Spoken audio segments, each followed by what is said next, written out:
야고보서의 저자가 누구인지에 대해서는 이론이 분분하나 전통적으로 예수님의 형제이면서 예루살렘 교회의 리더였던 사도 야고보라고 알려져 있습니다.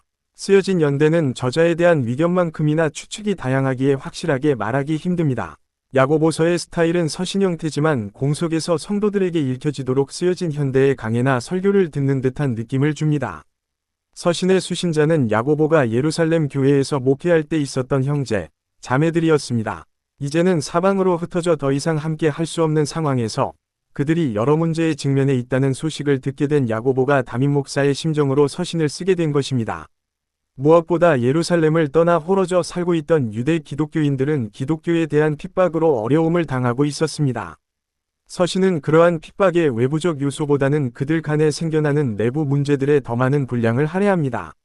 그들 가운데 졸부들이 생겨났고 신앙은 형식화되어 가고 있었으며 경제적인 이유로 성도 간의 차별이 생겨나면서 그들 사이의 사랑이 꺼져가고 있었습니다. 이러한 모습은 현대교회들을 떠올리게 합니다.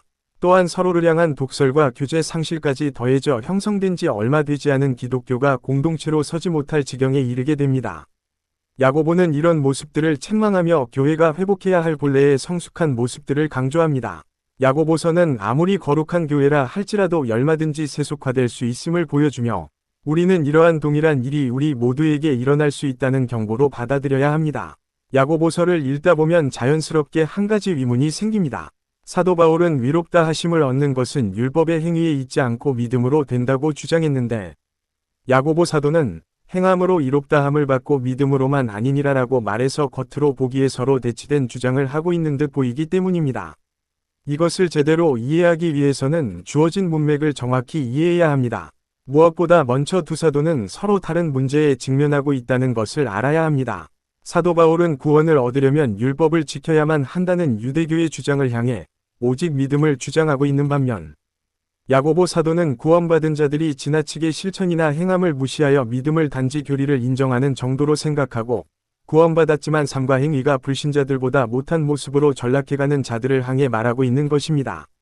다르게 표현하자면 사도 바울은 예수 그리스도를 믿기 전에 구원을 얻기 위해 한 행동은 무용하다고 보는 것이고 야고보는 믿고 나서 그에 걸맞은 행동이 없다면 구원을 얻었다고 할 수 없다고 주장하는 것입니다. 그러기에 사도 바울이 지목하는 칭의는 구원의 시작 단계, 곧 죄와 사망의 영역에서 거룩함과 생명의 영역으로 옮겨 나타나는 그리스도인 생활의 초기 단계에서 일어나는 변화를 말합니다. 반면에 야고보 사도는 히브리적인 개념으로 마지막 때에 궁극적으로 위롭다고 인정받는 선언을 위도한 것으로 평소 삶에서 믿음을 얼마나 행동으로 실천했는지 여부에 따라 마지막 심판 때의 최후의 평가가 내려질 것이라고 말합니다. 결론적으로 야고보 사도는 열매도 없고 행동도 없는 그리스도인, 소위 무늬만 기독교인인 사람들을 염두에 두고 말하고 있는 것입니다.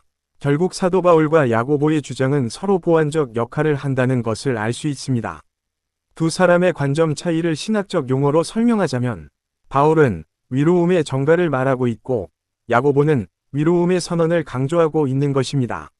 마치 지나치게 공부만 하고 놀지 않는 아이에게는 좀 놀아라라고 조언하면서 놀기만 하는 아이에게는 공부 좀 해라라고 말한다고 해서 의견이 바뀐 것이 아니라는 주장과 비유해 볼 수 있습니다.